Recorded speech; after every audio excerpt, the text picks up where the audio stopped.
నమస్తే. ఈరోజు ఇక్కడ గేట్ ఎలా పెట్టాలి, ఎలా పెడితే బాగుంటుంది, మళ్ళీ మెయిన్ డోర్కు గేటుకు సంబంధం ఎట్లా ఉండాలి, ఉండకపోతే ఎలాంటి సమస్యలు ఉంటాయో ఈరోజు చూద్దాం. సో ఇది మెయిన్ హౌజు పొజిషను. 5 సంవత్సరాలైంది ఇల్లు కట్టి. అయితే చూడండి, మనకు ఇంట్లోకి వెళ్ళగానే ఇట్లా వస్తుందన్నమాట. ఇలా వచ్చినప్పుడు మెయిన్ గేటు ఒక పిల్లర్స్ చూస్తే ఇంట్లోకి రాగానే చూసారు కదా, ఇక్కడ ఎంట్రన్స్ దగ్గర నిలబడితే ఈ కంప్లీట్ పిల్లర్ వచ్చేసి డోర్లో పడుతుంది. ఇది ఒక పెద్ద దోషం అన్నట్టు. ఎవరమైనా ఇక్కడ నిలబడ్డప్పుడు ఎప్పుడైనా ఇంటికి సింహద్వారం కనిపించాలి గేట్ దగ్గర నిలబడితే. కానీ ఇక్కడ ఏం కనిపిస్తుంది, ఒక సంపు వచ్చింది, తర్వాత అటు అవుట్ సైడ్ ఏరియా వచ్చింది, కానీ సింహద్వారం కనిపిస్తలేదు. కొన్ని సింహద్వారం చూద్దామంటే ఇక్కడ ప్రధాన ద్వారానికి ఒక పిల్లర్, గేట్ పిల్లర్ కనిపిస్తుంది. ఇది పెద్ద దోషము. సో జరిగిపోయింది. ఇప్పుడు కొన్ని నష్టాలు కూడా జరిగినాయి. అయినా సరే ఇక మన దగ్గరికి వచ్చారు, మనం దీనికి సొల్యూషన్ చేస్తున్నాము.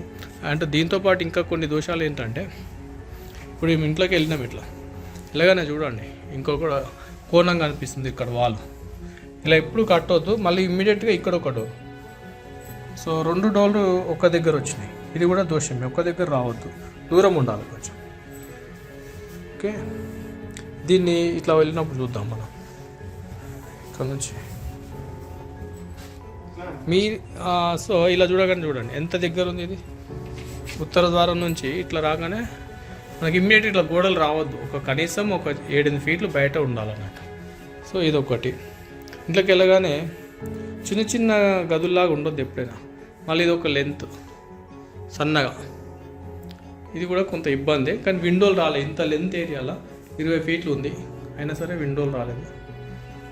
మళ్ళీ దక్షిణం విండో లేదు. చాలా ఇళ్ళల్లో కూడా నేను చెప్తున్నాను, దక్షిణం విండో రావాలి, దక్షిణం విండో రాలేదు. కిచెన్లో దక్షిణం విండో రాలేదు. ఇది ఉంది కానీ అక్కడ టాయిలెట్ ఉంది, యూజ్ లేదు. అర్థమైందా? సో అట్లా ఆర్థిక నష్టాలు, ఇంట్లో ఇబ్బందులు.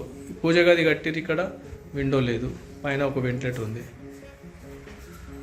తర్వాత తో పాటు చూస్తే ఇక్కడ చూడండి, ఇక్కడ కూర్చుంటే మనకు ఏం కనిపిస్తుంది, డోరు 2 డోర్లు ఒక దగ్గర, ఏదో నోటికి మనకు తాళం వేసినట్టుగా సింహద్వారానికి పక్కనే ఇది పూజ గది కట్టాలి కాబట్టి పూజ గది కట్టారు. కానీ ఇలాంటి చిన్న ఇండ్లల్లో పూజ గదులు కట్టొద్దు ఎప్పుడు. కానీ ఇలాంటి చిన్న ఇండ్లకు పూజ గదులు